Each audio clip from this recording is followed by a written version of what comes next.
Mag, magbibigay po muna ako ng update, ma'am, kay dating Pangulong Rodrigo Duterte.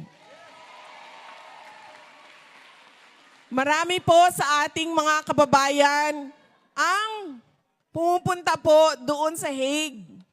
Nagpapakita ng kanilang suporta.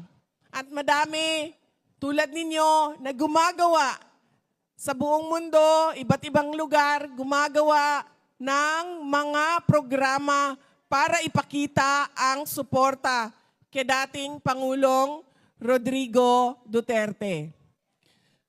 Unahin ko po ang updates ng mga abogado.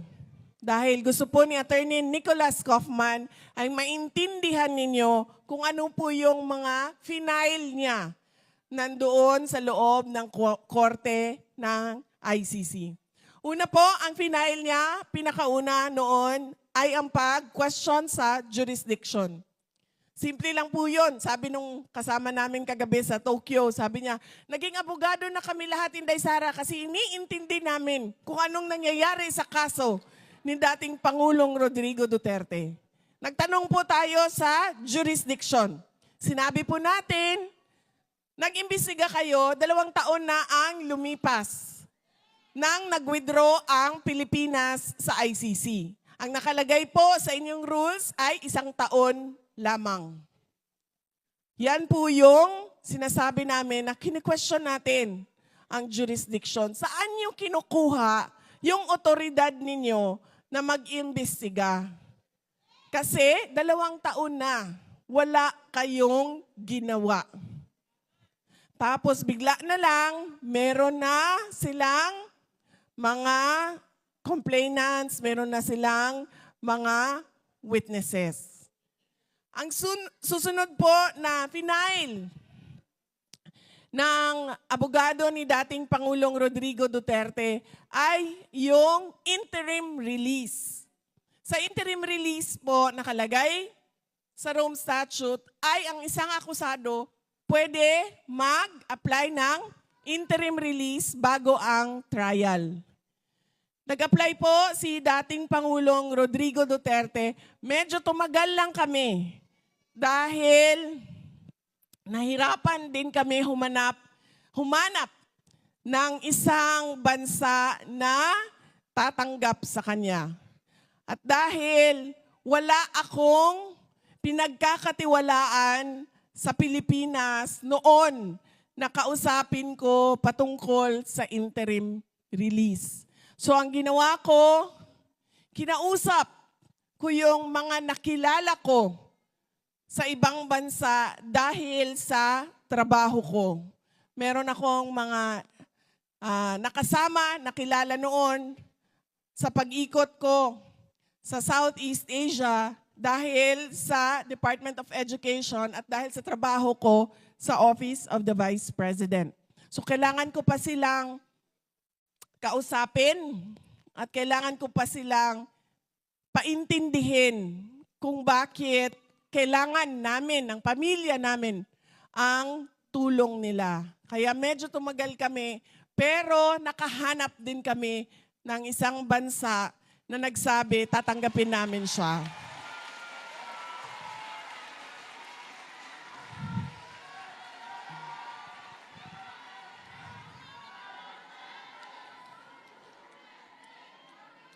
Nakalagay po sa batas ng ICC.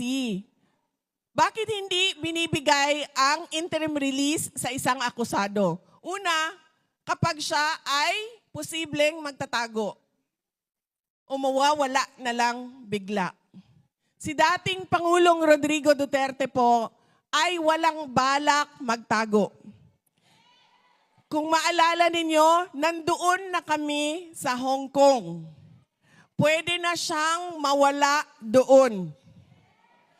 Pero ano ang sinabi niya nung gabi na nagmi-meeting doon, mga kasama niya, mga abogado niya, andun ako, andun ang kanyang girlfriend. Oo. Andun ang kanyang girlfriend. Nagsasabi ang kanyang girlfriend sabi ang girlfriend niya sa akin, sabi niya, Inday Sara, sabi niya, kumuha ka na ng private plane. Sabi niya, ilipad na natin siya, diretso Davao. Sabi ko sa kanya, alam mo ma'am, wala naman tayong problema dyan. Magnakaw tayo ng private plane, manghiram tayo, mangutang tayo ng private plane. Kung magagawa natin yan. Ang tanong, ano ba ang gusto gawin ni President Duterte? Sabi ko, kung ano yung gusto niyang gawin, yun ang gagawin natin. Tinatanong ko siya, sabi ko, ano bang gusto mong gawin? Sabi niya, gusto ko umuwi. Gusto ko umuwi ng Pilipinas. Tapos sinasabi sa kanya, ng girlfriend niya, umuwi ka sa Davao. Huwag ka umuwi sa Manila. Ang sinasabi niya, ganun din yun. Kung uuwi ako sa Davao, hahabulin din ako doon sa Davao. Gawin natin na umuwi na lang sa Manila. May ticket na tayo, may schedule na tayo, umuwi sa Pilipinas. In fact, ang kanilang flight noong araw na yon ay alas 4 ng hapon. Ang ginawa nila, lumipat sila sa madaling araw na flight para maaga silang dumating sa Pilipinas. Kaya itong tao na ito na sinasabi nila na hindi na namin makikita kung bibigyan namin ng interim release, ay gusto lang umuwi ng Davao City. Wala itong balak magtago sa Africa, sa Antarctica, sa Alaska, kung saan man yan. Sa Japan.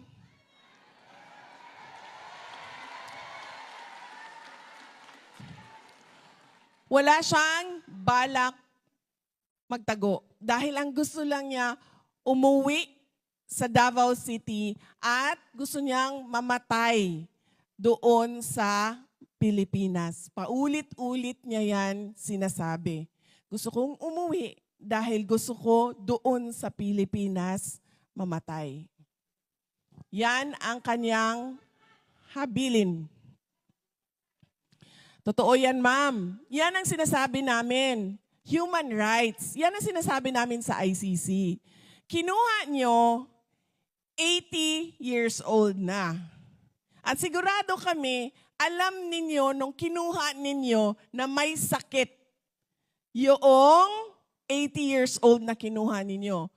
Paano namin nasabi? Kami nga na nanonood lang sa TV, nakikita namin na hindi na makalakad. 'Di ba? Binubuhat na siya ng 4 na tao. Tinulak na siya paakyat ng eroplano. So sigurado kami na alam din nila na ang kinuha nila ay may sakit. Kaya yan din ang sinasabi namin. Kailangan ibigay ninyo, kung kayo ay para sa human rights, kailangan maging humanitarian din kayo sa inyong desisyon sa interim release. Dahil itong akusado na ito ay kailangan niya ng caregiver. Hindi siya pwedeng mag-isa sa kwarto. Examplean ko kayo ng gaano kagrabe na kailangan niya ng assistant. Ang aking kapatid, si Kitty, ang trabaho niya yan ay kung ano ang pangangailangan ng tatay namin. Lahat ng pangangailangan niya. Gikan sa tina, sa buhok, sa manicure, sa pedicure, sa damit, si Kitty yan. Sasabihin niya ni Kitty, malapit na ang tiglamig. So, kailangan maghanda ng damit. At sasabihin niya ni Kitty, ilabas na yung mga hindi ginagamit kasi iuwi na. Ganyan. Ganyan ang trabaho niya. Lahat ng pangangailangan. Pagkain, tinatanong niya, PT, nag-PT ba? Lumabas ba? Naglakad ba? Ganon. Pagdating naman sa akin, ang trabaho ko ay puro lang politika at chismis. Sinasabi ko sa inyo. At pangatlo, I love life.